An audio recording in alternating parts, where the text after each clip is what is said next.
Erga suas mãos para cá em nome de Jesus. Querido Deus, Pai amado, Pai querido, te apresentamos o teu servo, Pai. Nesta noite o Senhor escolheu, Pai, para ser canal de bênção neste lugar. Então eu já te peço, Senhor, que o Senhor venha usá-lo, Senhor, como nunca, Deus querido. Ah, meu Pai, a tua palavra nos diz que o vaso já está cheio, meu Deus, mas eu creio que vai transbordar, porque o Senhor é o Deus que vai além do que pedimos e pensamos. Espírito Santo da verdade, prepara o coração, meu Deus, da tua igreja para receber a palavra do Senhor nesta noite. Vá, Senhor da glória, para sair daqui firme, de cabeça erguida, caminhando, porque a tua palavra é alimento. Pai Santo, Pai querido, toma a boca do mensageiro nesta noite, Pai. Envia um exército de anjos para proteger o teu servo, Senhor, para que nada de mal venha impedir o agir do Senhor neste lugar, nesta noite, em nome de Jesus. Repreende, meu Deus, a frieza espiritual que vem cair por terra em nome de Jesus, porque estamos vivos, Senhor, porque o Senhor está vivo no meio de nós. Então usa, Pai, o teu servo até gastar. Fala que a tua igreja ouve, em nome de Jesus, amém? E a paz do Senhor. Glória a Deus.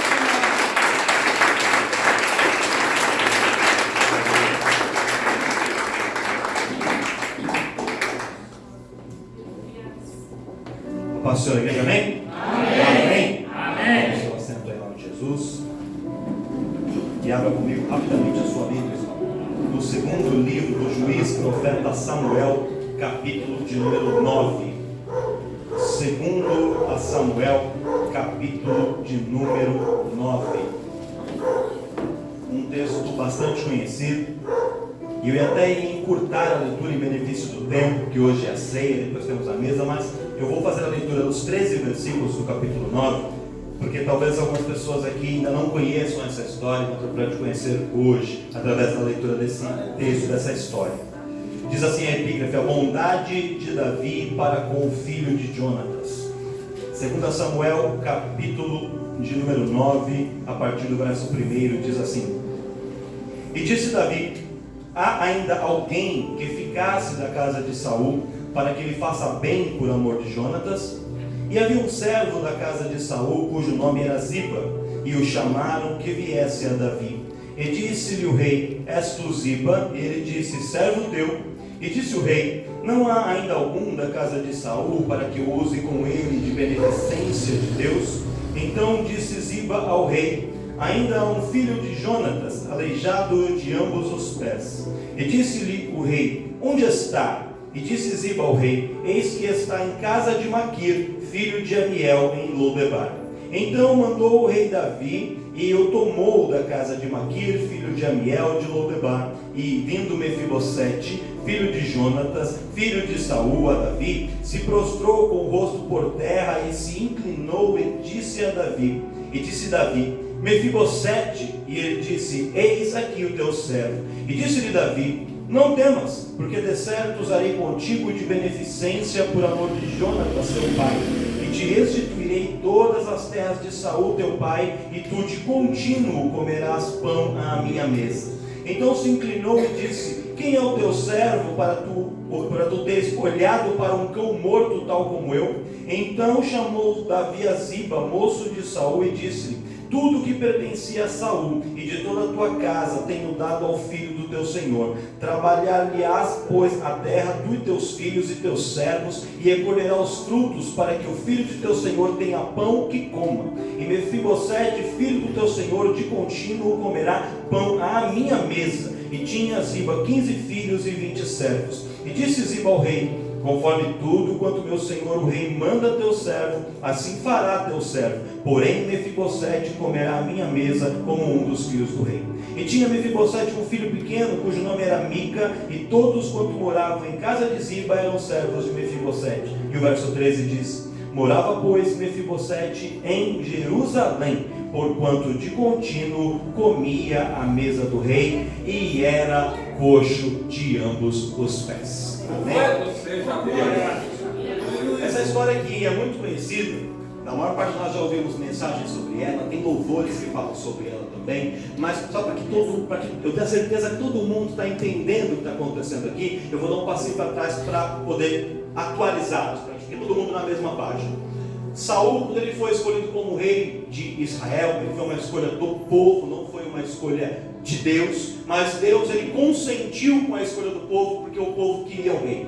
Era um juiz que julgava Israel, o juiz sendo ali o representante de Deus, um governo teocrático, mas o povo queria um rei como todas as outras nações. Deus queria que o seu povo fosse diferente, mas o povo queria ser igual aos outros. Então o povo queria um rei, como as outras nações também tinham, e Saul é escolhido. E só um homem muito alto, um homem muito forte, um homem muito belo, ele tinha uma aparência que impressionava, e ele assume a posição como rei de Israel. E Saul começa até bem no seu governo, só que em determinado momento Saul ele sai da rota, ele se perde, ele sai do caminho, e quando ele sai do caminho, Deus rejeita Saul, e Deus fala assim: olha, não será Saul quem vai de fato governar Israel. Saul está sobre o trono, mas eu vou escolher um outro governante melhor que ele, alguém que de fato vai falar com a minha voz, alguém que vai me representar ali sobre o trono de Israel. E Deus escolhe Davi, e aí vai Samuel, unge Davi, e Davi é ungido rei de Israel. Mas entre o momento da unção e o momento em que ele se assenta sobre o trono, passam-se muitos anos, passa-se um longo tempo, e durante esse tempo, Davi ele constrói uma amizade com Jonatas, que era o filho de Saul. E ali, quando Davi é ungido rei, e Davi derrota o gigante Golias, Davi assume uma posição de honra dentro do trono, dentro do reino, perdão, o povo de Israel começa a se aproximar de Davi e a se afeiçoar a Davi. E aquilo causa um ciúme no coração de Saul. E Saul deseja matar a Davi. Então Jonatas, que era o filho de Saul, o príncipe Jonatas, ele começa a falar com Davi para que Davi pudesse se proteger, para que Davi escapasse das estratégias do pai dele, Saul, para matá-lo. Então ele fala assim: olha, Davi, é melhor você ir embora, é melhor você fugir, porque senão meu pai vai te matar. E ali Jonatas e Davi criam um elo de amizade, um laço de amizade, em que um se comprometeu a cuidar do outro. Então Davi falou assim: assim como você cuidou de mim, se um dia você precisar, você ou alguém da sua casa, os seus descendentes, qualquer pessoa, eu vou honrar esse compromisso, eu vou proteger, eu vou retribuir a você o favor que você está me fazendo hoje. E aqui eu vejo em Davi, a Bíblia fala que Davi era um homem segundo o coração de Deus, é porque Davi tinha muitas características que Deus quer ver nos seus filhos, e a gratidão é uma característica que Davi tinha, e que infelizmente falta em muitas pessoas. Eu tenho certeza que você, ao longo da sua caminhada, na sua família, no seu ambiente de trabalho, às vezes até no meio evangélico, já encontrou pessoas para quem você fez um favor, a quem você ajudou, a quem você estendeu a mão, e uma hora que você precisou, e você esperava ter ali uma ajuda, você não teve, a pessoa não teve gratidão. Mas ainda existem homens e mulheres como Davi, que têm um coração grato. Deus ainda tem plantado essa semente, e Deus fala comigo e com você, nos exortando. A gratidão é uma qualidade, é uma característica que todo homem de Deus, toda mulher de Deus deve cultivar. Gratidão é você retribuir com bem a quem te fez bem, e a gente tem que agir dessa forma. E aí Davi então, ele cria esse compromisso. Passa um certo tempo, Saul persegue Davi de muitas maneiras, Davi escapa, porque Deus tinha um plano na vida dele, e Saul entra numa guerra com os filisteus. E quando Saul começa a guerrear com os filisteus matam Saul, e matam Jonatas também naquela guerra. Quando os dois morrem, vem um mensageiro trazer a notícia no palácio, de que o rei Saul havia morrido, e que o príncipe Jonatas havia morrido. Dentro do palácio estava ali o filho de Jonatas, o nome dele Mefibosete. E aquele menino que na época tinha 5 anos de idade, ele estava ali com a sua babá, a sua ama que cuidava dele. E aquela moça, aquela serva, ela sabia qual que era a lógica natural dos fatos. Quando em uma batalha o rei morria e o príncipe que deveria assumir o trono também havia morrido, o normal era que o inimigo invadisse ali o palácio e matasse os demais descendentes, os netos, os bisnetos, todos os descendentes da linhagem real. Por quê? Porque matando toda a linhagem real, o trono ficava vazio e desimpedido, e qualquer outra pessoa poderia tomar o trono, se assentar sobre o trono e começar a reinar sem ter nenhuma oposição. Então o que acontece? Aquela moça que estava cuidando de Mefibosete, ele naquele momento era o herdeiro do trono. Quando Saul morre e Jonatas morre, automaticamente o trono passava para Mefibosete. Ele iria reinar, ainda que fosse uma criança. Então aquela moça tenta proteger Mefibosete. O que ela faz? Ela pega o menino no colo, cobre ele ali com alguns panos, algumas cobertas, e sai correndo por uma saída ali de emergência para tentar esconder o menino. Só que na corrida, Ali durante aquela fuga, ela tropeça e deixa o menino cair. E quando o Mefibosete cai,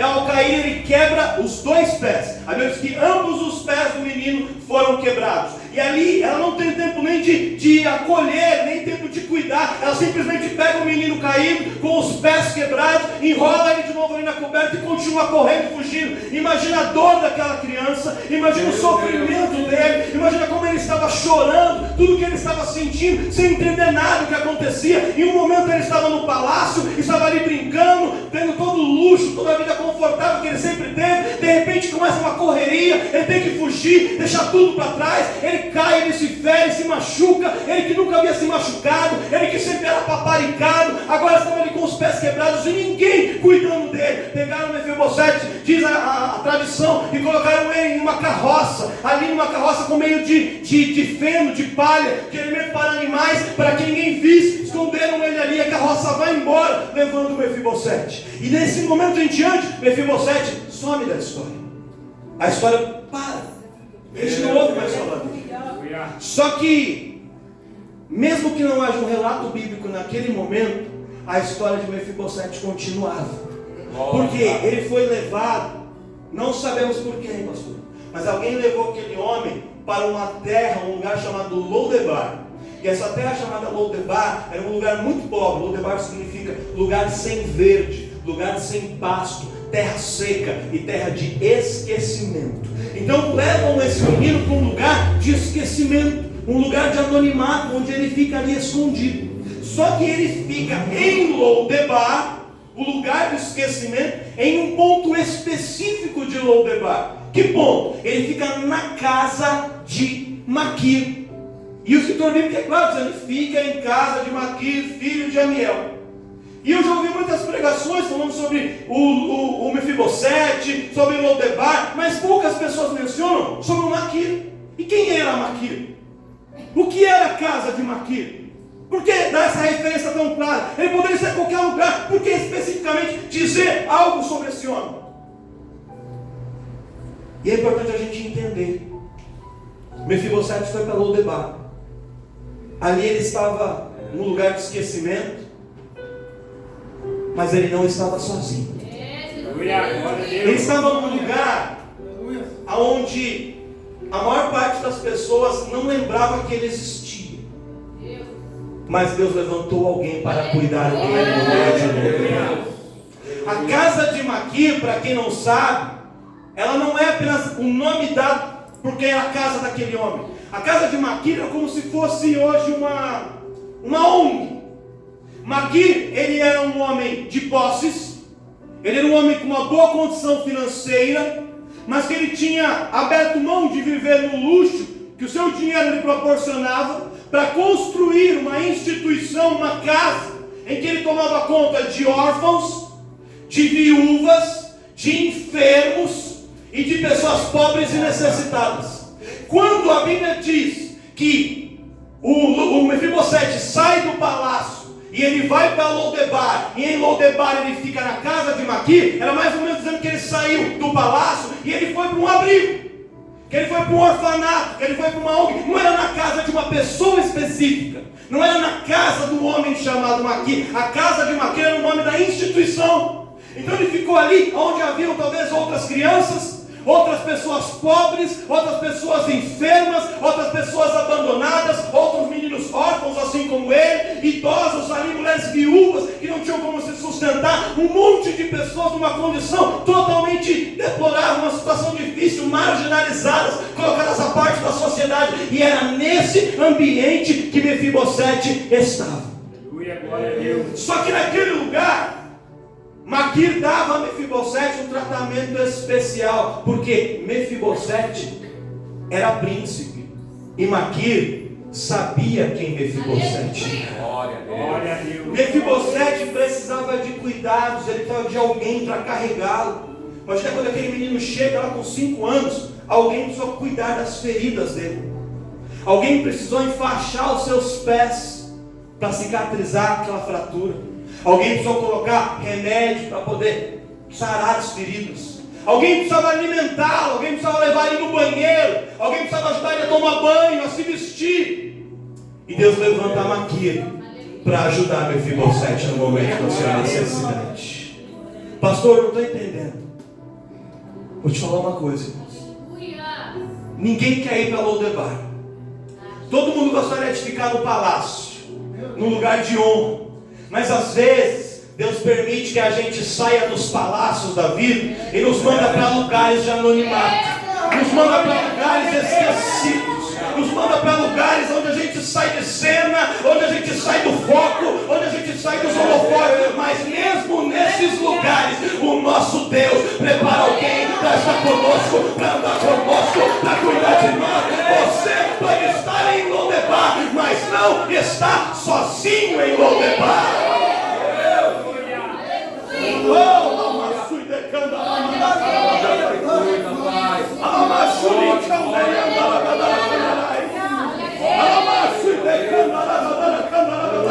Aleluia, aleluia. Sabe o que é interessante, pastor Inácio? Mefibosete não procurou guerra com ninguém. A guerra não era dele, era do seu avô que perdeu a guerra e do seu pai que morreu na guerra. Mas os efeitos da derrota da família atingiram Mefibosete. Olha aí, pai. A guerra não era dele, mas ele sofreu com a derrota da família. Fala aí, Senhor. Aquela serva era a pessoa responsável por cuidar de Mefibosete. Era ela quem tinha que cuidar dele. E a pessoa que tinha que cuidar dele foi a pessoa que derrubou ele no chão, que fez ele cair e que fez ele se machucar. E eu estou nessa noite pregando para pessoas que talvez a sua situação, coisas que você passa hoje, não foi por guerras que você procurou, foi por guerras que a sua família muitas vezes se envolveu. Tem pessoas aqui que sofrem porque os pais se separaram e se sentem abandonados sozinhos, porque teve talvez um pai alcoólatra, uma mãe que não deu o carinho que deveria dar, ou que você esperava, por pessoas que te rejeitaram, por irmãos que se envolveram com problemas e fizeram com que a família ficasse toda em função dele, para cuidar da situação dele, e você se sente esquecida nessa situação. Pessoas que muitas vezes arrumaram um relacionamento, se casaram com uma mulher ou com um homem, e essa pessoa por alguma situação foi parar na prisão, ou então arrumou algum problema, e por causa disso você sofreu. A guerra não era sua, o problema não era seu, mas por causa de lutas de outras pessoas, você está pagando o preço. Deus manda dizer assim: há um tempo de chorar, mas há um tempo de restauração. Aguarda, suporta, porque mesmo nesse contexto, Deus ainda tem honra para a sua vida. Tem pessoas aqui que foram feridos porque ele deveria cuidar. Tem pessoas que entram dentro de vidas feridas por líderes, por pastores que deveriam ter cuidado e não cuidaram. Porque nós, homens, somos falhos e erramos as pessoas. Essa ama que derrubou o Mefibosete, ela não jogou ele no chão de propósito. Ela não pegou ele e falou: morre, menino. Não. Ela tentou proteger. Ela tentou cuidar. Ela tentou guardar a vida dele. Mas mesmo com boa intenção, ela acabou ferindo o menino. Meu Deus. Tem pessoas aqui que foram feridas por pessoas que deveriam cuidar de você. Sem intenção de ferir, mas feriu. Sem intenção de machucar, mas machucou. Sem intenção de prejudicar, mas prejudicou. Oh, Deus querido. Olha para o seu irmão, para o seu irmão do seu lado. Pega na mão dele, pega na mão dela. Fala para ele assim, ó: Mefibosete, Deus cuida de você.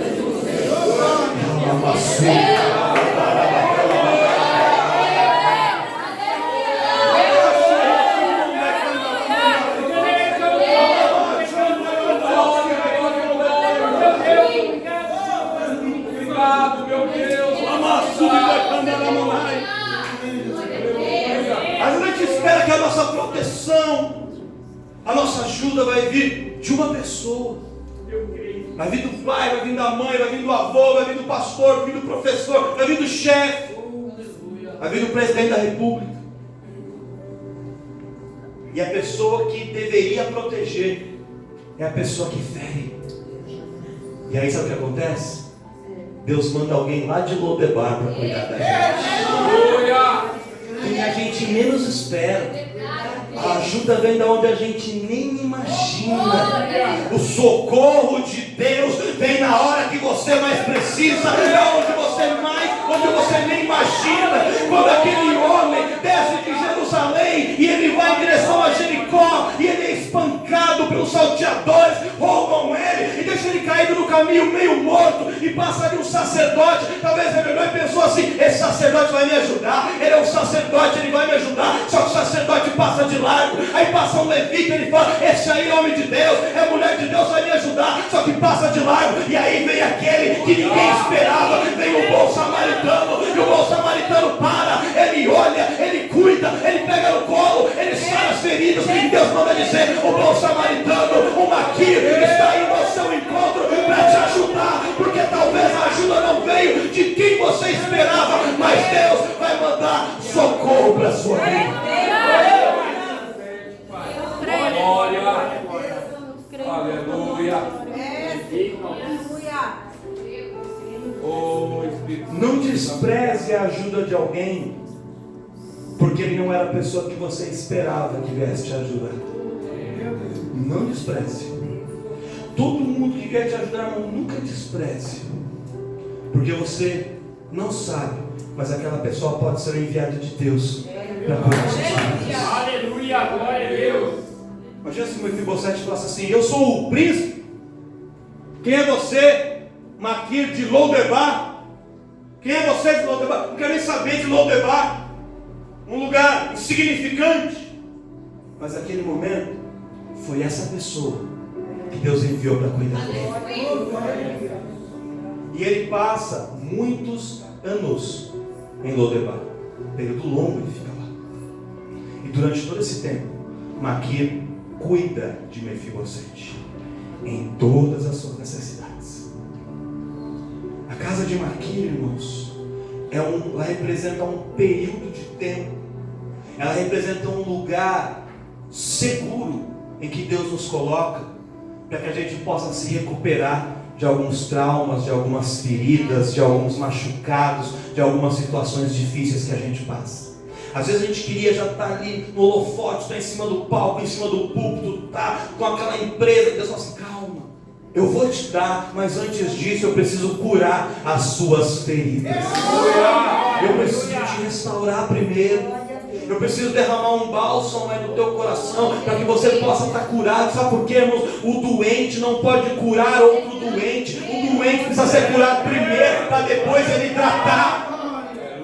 É por isso, irmãos, é por isso que os exércitos inteligentes e hábeis, eles têm uma estratégia. Quando eles vão para o campo de batalha, ao invés de eles matarem o soldado inimigo, eles vão ferindo vários soldados. Por quê? Porque quando um soldado fica ferido, outro soldado que está saudável tem que parar para recolher o ferido e cuidar do ferido. Então quando ele mata, ele tira um. Quando ele fere, ele tira 2 soldados de combate. Por quê? Porque um soldado não deixa o outro soldado ferido morrer no campo de batalha. Ele recolhe e ele vem cuidar. Eu profetizo sobre a tua vida: se você é um soldado ferido no campo de batalha, Deus está enviando socorro, Deus está enviando ajuda. Esta igreja aqui nesta noite é como a casa de Maquir. Deus vai levantar Maquir aqui neste lugar para te ajudar, seja com uma cesta básica, seja com uma oração, seja com um abraço, seja com uma palavra, seja com um olhar para dizer para você: não temas, porque Deus é na tua vida e essa palavra vai mudar a tua história. Recebe essa palavra da parte de Deus, a socorro de Deus no seu Lodebar. Oh, aleluia. Ele está lá, naquele lugar, sendo cuidado por todo esse tempo. Ele está sendo cuidado. E ele, no anonimato de Lodebar, permanece ali em segurança. E Mefibosete, entenda isso comigo, que essa parte é a parte mais importante da nossa mensagem nessa noite. Quando ele cai do braço da sua ama, uma criança de 5 anos, imagina a corrida que ela estava e ele cai, ele quebrou os pés. Mas você concorda comigo que ele poderia ter caído e quebrado a cabeça, fraturado o crânio e ter morrido? Ele podia ter morrido? Podia. Ele podia ter quebrado a clavícula, a coluna, qualquer parte, mas ele quebrou os pés. Quando ele quebra os pés, quebrar os pés não representava morte, mas representava limitação. Ele não iria morrer, mas ele sozinho teria dificuldade de resolver as suas próprias coisas. Enquanto ele era um príncipe saudável, com todo o luxo e os privilégios do reinado ao seu dispor, ele era independente. Quando ele cai e quebra os pés e sai do trono e vai para Lodebar, ele se torna dependente. Ele jamais poderia, irmãos, um dia depois de adulto, com 18, 20 anos, falar assim: eu vou pegar aqui, vou montar um cavalo, vou juntar um exército e vou conquistar de novo o trono do meu avô para mim. Ele não conseguiria fazer isso, porque ele tinha, ao quebrar os pés, uma limitação. Naquela época não era como hoje, você faria uma cirurgia, colocar uma prótese e ficava andando perfeitamente. Não, ele ficou coxo, manco para a sua vida toda. Ele não poderia mais retomar a sua condição de privilégio sozinho. Para que ele voltasse ao palácio, ele só conseguiria voltar se fosse chamado pelo rei. Pastor, não entendi.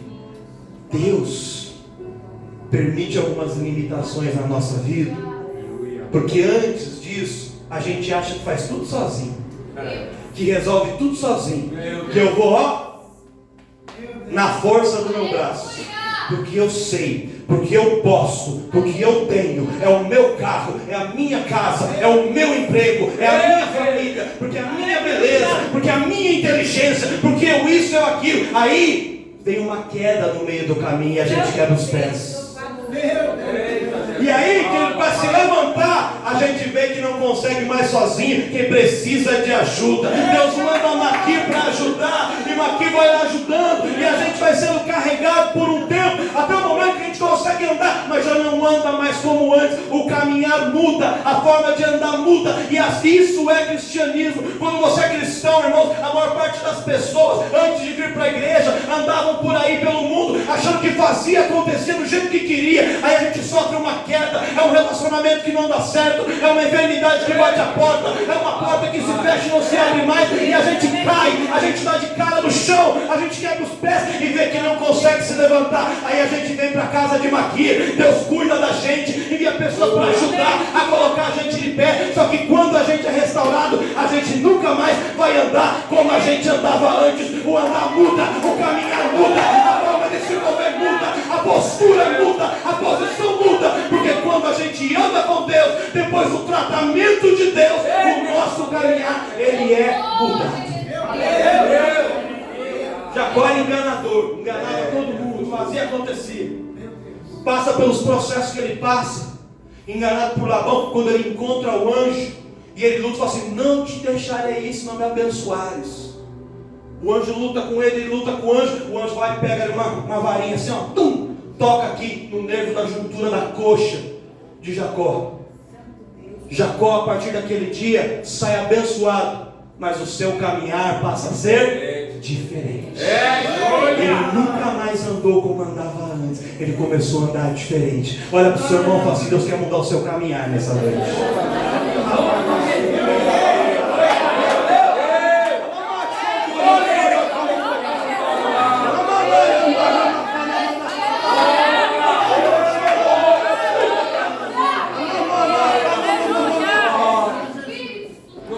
A gente tem que aprender a ser dependente de Deus. Por um tempo, Mefibosete foi dependente de Maqui, mas aquilo foi só um tempo.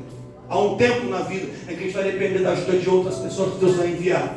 Mas vai chegar um tempo em que não serão mais outras pessoas. Você vai ter um contato direto com o rei. E aí veja, irmãos, eu já estou encerrando. Havia muitas coisas para dizer, mas o tempo não nos permite, então eu vou encerrar. Para a gente poder ir para a mesa da ceia. Presta atenção aqui. Enquanto Mefibosete estava em Lodebar, presbítero Eduardo, no começo ele não conseguia andar, era uma criança, depois ele se recupera, cresce. Ele poderia ter fugido de Lodebar, sim ou não? Sim. Podia. Pegava um dia e ia embora. Ele não está preso lá. Ele podia ter ido embora. Eu ficar em Lodebar? Eu não. Eu sou príncipe. Não vou ficar nesse lugar, eu vou sair. Eu vou embora. Ele podia ou não podia? Só que ele ficou. E quando passa um tempo e o rei Davi se lembra dele, Davi manda perguntar assim: tem alguém da casa de Jonatas para quem eu possa fazer alguma coisa de bom, uma beneficência para poder pagar pelo favor, pelo benefício que ele fez por mim, para retribuir o favor recebido? Aí um servo Ziba, que significa aproveitador, e que durante todo aquele tempo esse Ziba estava ali, usufruindo em parte ali no palácio, das coisas que pertenciam ali ao Mefibosete. O Ziba estava se aproveitando, e Ziba sabia para onde Mefibosete tinha sido levado. Só que antes de perguntarem, Ziba não falou? Ele poderia ter tentado ajudar? Sim, mas ele ajudou? Não. Ai, pastor, como o Ziba era ruim. Ziba era ruim mesmo, mas nessa situação tinha o dedo de Deus aí. Não tinha só a ver com Ziba, porque se Deus quisesse trazer Mefibosete antes, ele tinha tocado no coração de Davi antes, para Davi ter perguntado antes. Mefibosete cai no capítulo 4, ele é chamado de volta no capítulo 9. O que aconteceu no capítulo 5, no capítulo 6, no capítulo 7, no capítulo 8? Davi foi conquistando, foi ganhando vitórias, foi ampliando o trono, foi ampliando o reino, e Davi foi trazendo a arca de volta, da presença do Senhor de volta para Israel, e Mefibosete lá. A vida de Davi andava, a vida de Israel andava, e a vida de Mefibosete parecia parada, parecia que todo mundo tinha esquecido dele, mas na verdade era Deus dando um tempo para Mefibosete se restaurar, para Mefibosete se curar, para Mefibosete ficar pronto para poder voltar para a posição que Deus tinha para ele. E quando Mefibosete decide ficar em Lodebar, ele fica no lugar aonde Deus o colocou. Não era o lugar onde ele gostaria de estar, mas era o lugar onde ele tinha que estar. E aí, quando Davi pergunta para Ziba, Ziba não sabia notícias dele daquela semana ou daquele ano. Ziba só sabia que ele tinha sido levado para a casa de Maquir há anos atrás.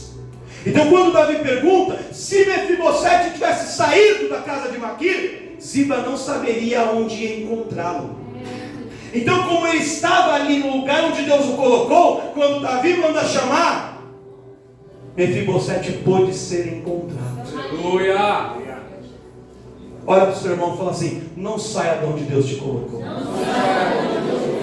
Fala para ele assim: pode estar doendo, pode estar difícil, mas fica em Lodebar, fica na casa de Maquir, fica no lugar onde Deus te colocou, porque quando chegar o momento de te honrar, é nesse endereço que Ele vai te procurar. Fica onde Ele te colocou, porque é lá que Ele vai te procurar, querido. Olha aqui para a gente encerrar. Os discípulos, quando Jesus morre, eles ficam ali reunidos. O que vai acontecer agora? O que vai ser de nós? E todo mundo em casa. E havia um, chamado Tomé, que falava assim: não acredito. E aí falou: Jesus ressuscitou. Ele falou: não, mas como ressuscitou? Eu preciso ver. Eu quero ver o seu corpo. Eu quero tocar nas suas feridas. Eu quero tocar no seu lado, na sua mão furada. Eu preciso. E aí alguém dizia assim: Jesus está lá em São Caetano. Tomé corria lá. Chegava lá, não tinha nada. Tomé, eu vi Jesus lá em São Bernardo. Tomé ia lá, não tinha nada. E aí Jesus começa a aparecer para os discípulos. E quando Jesus aparecia na casa, Tomé não estava em casa. Por quê? Porque ele não estava onde deveria estar. Meu Deus, tem uma bênção para te entregar aqui. Você não está aqui, a bênção vem, você perde a oportunidade de receber. Querido, mas ali é só Lodebar, não tem nada. Fica em Lodebar, porque lá em Lodebar é o endereço que Deus vai te procurar quando chegar a hora de te honrar. Aí Jesus vai dizer: todo mundo lá, Jesus entra pela parede assim. Fala, Tomé, queria ver? Toca aqui. Pega, veja as minhas feridas, veja as minhas mãos, os meus pés. Veja o meu lado, sou eu mesmo. Bem-aventurados que não precisaram sair correndo para todo lado para ver com os olhos, para crer. Bem-aventurados que permaneceram no lugar onde eu coloquei, porque esses confiaram mesmo sem estar. Você não precisa correr atrás da bênção. Fica onde Deus te colocou e a bênção vai correr atrás de você. Você acredita nisso? Acredita nisso? Então dá uma salva de palmas, Senhor Jesus.